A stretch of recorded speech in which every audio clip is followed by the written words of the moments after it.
everybody! Hi, General Kenobi! Hi, Devlin! Hi, Susan! Hi, Katie Bear! Hi, sis! I like it. You're all meditating in the chat.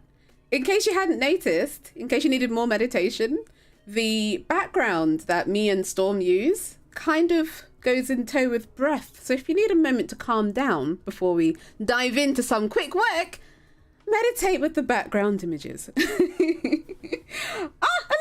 Oh my gosh! Big up, Alana Flowers. Big up. Hi, Sam. Hi, Gareth. Okay, so as you know, the creative challenges are short. So we're going to dive through a lot of different bits and bobs. Meditate on this level. Yes! With a last name like Kenobi. I feel like that's a perfect sentence. So earlier you were just with my big sister Storm. You made something related to this. Something like chocolates on a conveyor belt. And with me, we're going to take those chocolates and that conveyor belt and have them move in a loop. Hi, Misty. Calm down in a height channel. Surely you just... You said these boots just keep on walking. General, is that what you said? Thank you, Cody. You know, I don't try to be funny. And then sometimes I try to be serious and then it just apparently don't work when I try to be serious. It don't work when I try to be serious. Don't know why. So we've actually got some good stuff in here because we're going to show some troubleshooting related things that you're probably going to come across and how to solve them and kind of make it look the same regardless. Okay, so if you're working along with this or if you're watching it back on the VOD, make sure you go to your file and double tap your file. Don't forget, we went into the project window first and double tapped. Now I have discovered compared to the last class that we did, it doesn't actually matter if it's document size or layer size. If you made something in Illustrator and it wasn't inside the box, it's going to be cut off. So when you do something in Illustrator, if you're planning to animate it later, make it slightly smaller than the window. Hi, Hugh. Hi, Cooler. Because I did a bad thing with fast, it's okay. Hi, Stacey. Hi. Hi. For the content, it's good. Honestly, I feel like it's better when we have things like this. It's definitely things like this. Okie dokie. So my sis saved out. This is really good for the dynamic link, actually. My sis saved out. Here we go. My sis saved out the chocolates on a separate layer. So I'm just going to hide those. But what we can do is totally give them a different color or rename them so we know that they're actually the chocolate. Definitely useful. Thank you, Annika. Annika just swooped in. So we've got this middle belt that's got nothing on it. We've got the top belt, which is useful as a reference. And we've got the bottom belt.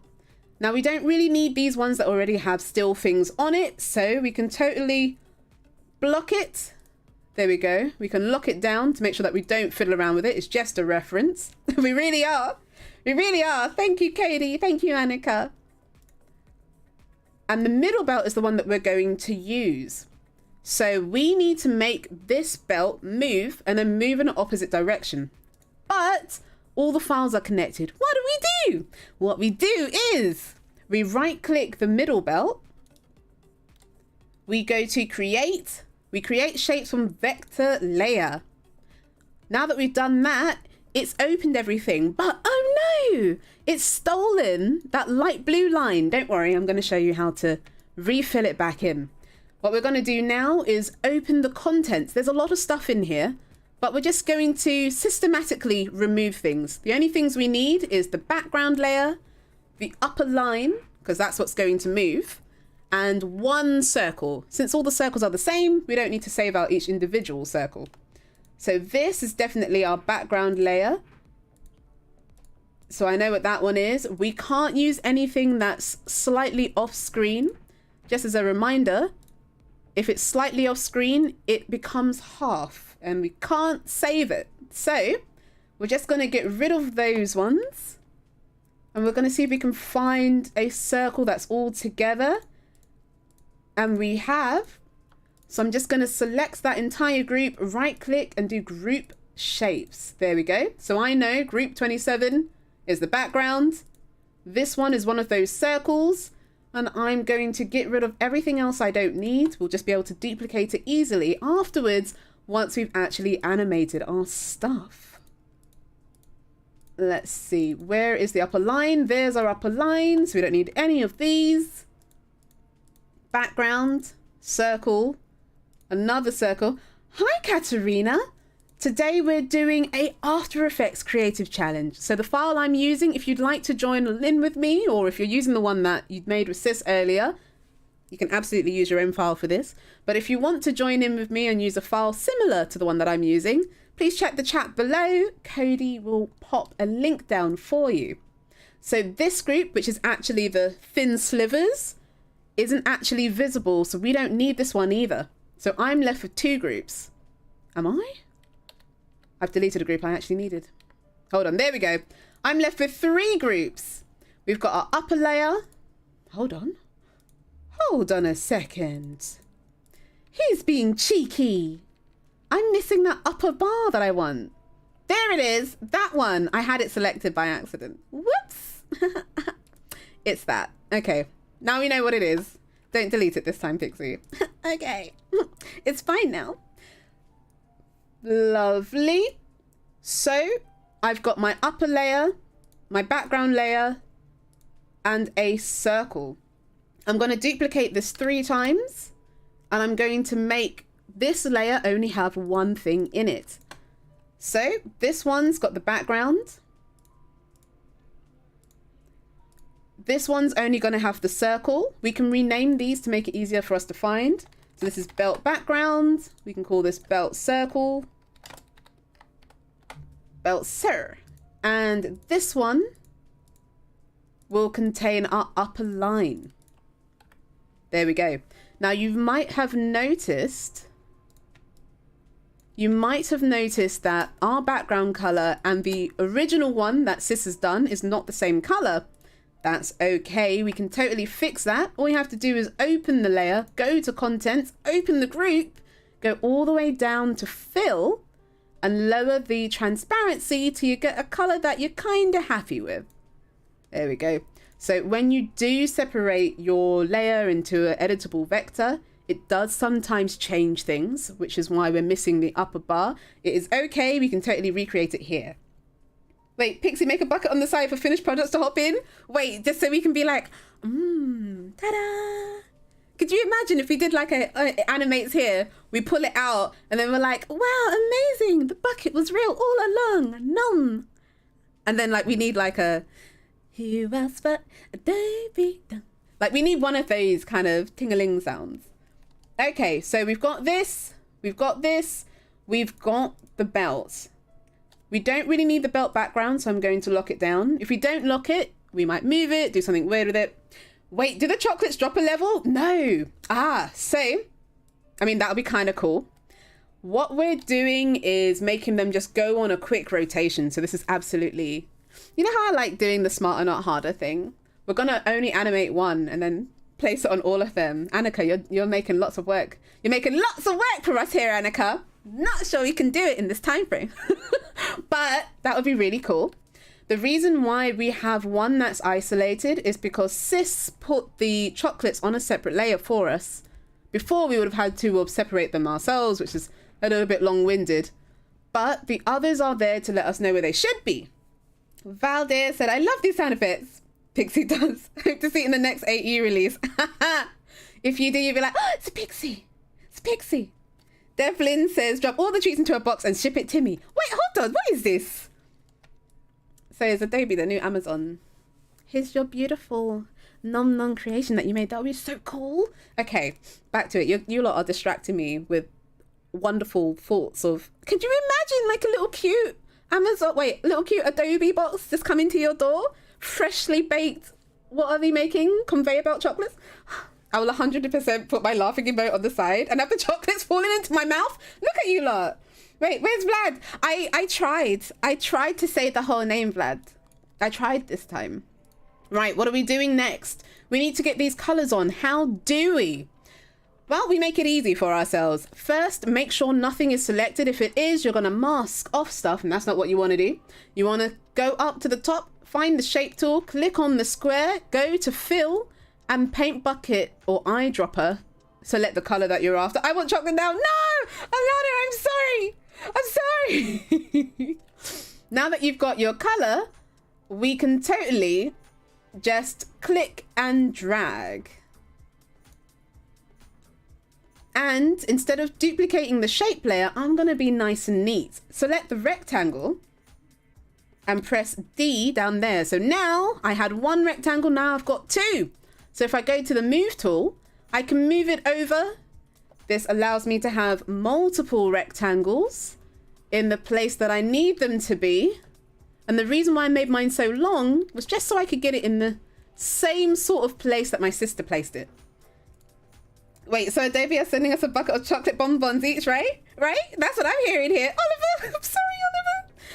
Soup Cooler said, where's the chat everyone's talking in? Ah, so Soup Cooler, I can see the Adobe chat and the Behance chat. We actually are on the YouTube channel and on the Behance channel. I think we'll be able to get a link for you shortly. Hi, Arden. Welcome. Okay, so how do we get these to see each other? Let me name this first so we don't lose it. This is called, I'm going to call it Move Me, and I'm going to change the color. That way I won't spend some time trying to find it. I want these to go on top of it. So if you don't have your middle pick whip open, make sure you go to the toggle switch. Now we've got two pick whips. I'm going to call this Upper Blue. No problem. Thank you, Cody. And we're going to click and drag that pick whip down to Move Me.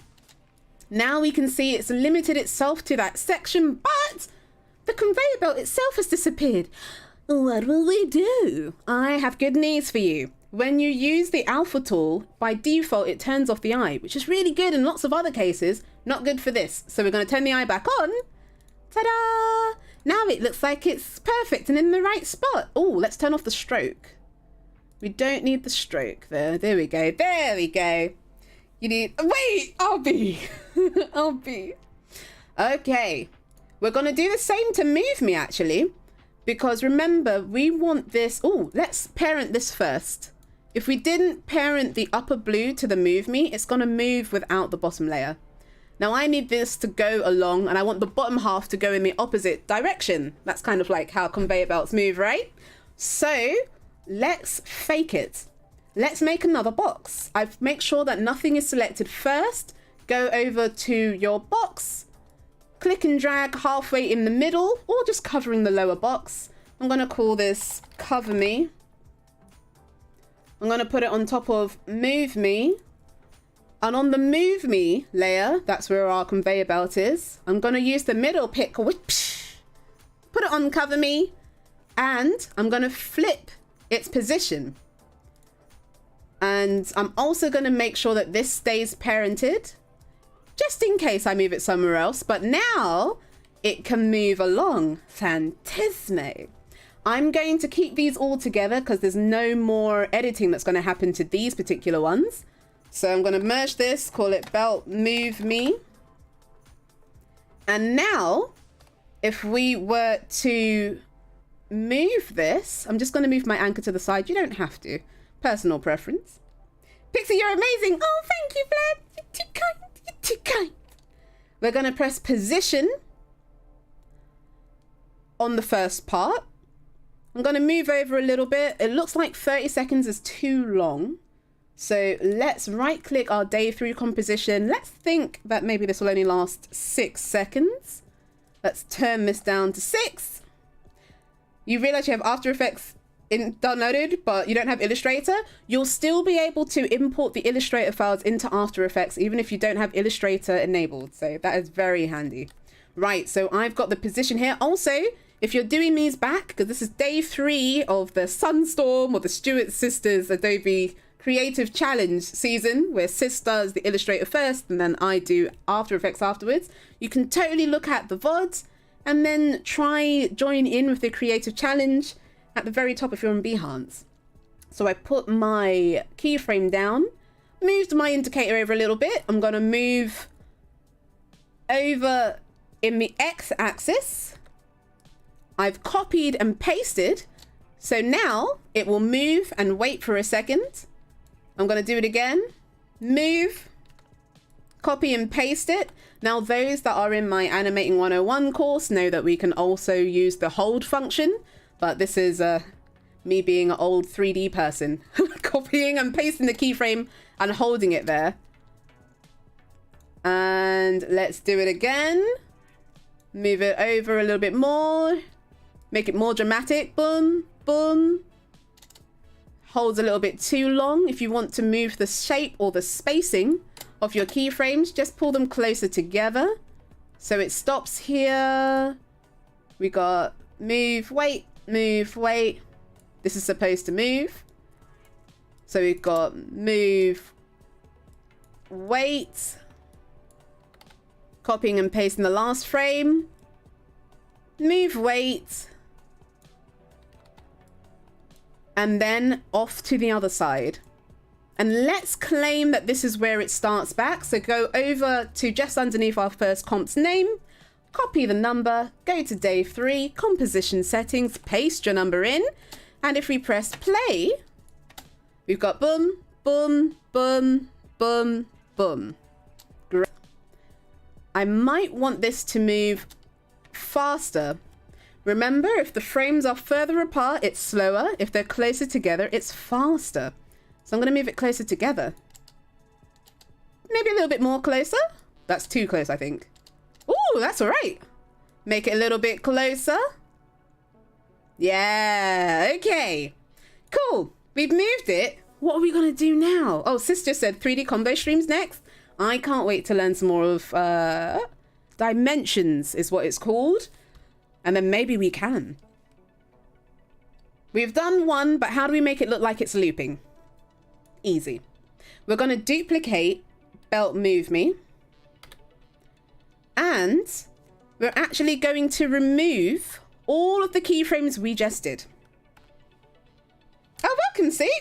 Use the graph editor to get extremely fine-tuned keyframe animation. That is exactly right. And for those that join in my Animating 101 class, you know that's pretty much the only thing I teach you. That's the only thing that I let you lot use when we animate. But I'm not using it for this only because I want it to be very robotic and linear. But if we did go ahead and go into the graph editor, it can be very helpful to make sure that your spacing is the same because you can see it visually that way. Now, we've got this here. You're wondering, why didn't you move it? Well, this is why. Our duplicate is actually going to be on the right spot. I'm just going to move the anchor. You don't have to force a habit, but I'm going to parent the belt move me. Well, the belt move me copy to the belt move me.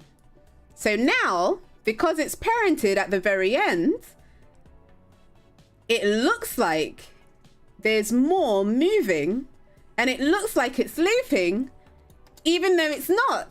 So now we just simplified this whole loop. Hey, we have to animate it once. Okay, cool. We don't have enough of a hold here, so I'm just gonna pull this in, give it more of a hold, but because I pulled it in, I'm gonna have to do it again. Remember your end frame, if it doesn't have the same break as your front frame, it might move faster or slower than you intend it to. So I'm just going to pull these in a little bit, see if we can get a bit more of a hold. Bit more of a hold. Let's extend our time a little bit. Let's claim that it's 350. 350 is way too long. Let's claim that it's 4. Wait. 4 is longer than 350. How do we end up that high? Oh, how many frames per second am I? Oh, okay, that explains a lot. 325? Cool. I'm gonna drag these all out. Now you might be asking, that's great, Pixie, but how do we make sure that it does it in return? On the bottom side? No problem. No problem. First, let me get our belt back in the right place. Go to the front, duplicate it, take away the movement, go to the end, parent it back. There we go. Ooh, make sure there's no gap. We have a gap in ours, so we can fix this gap.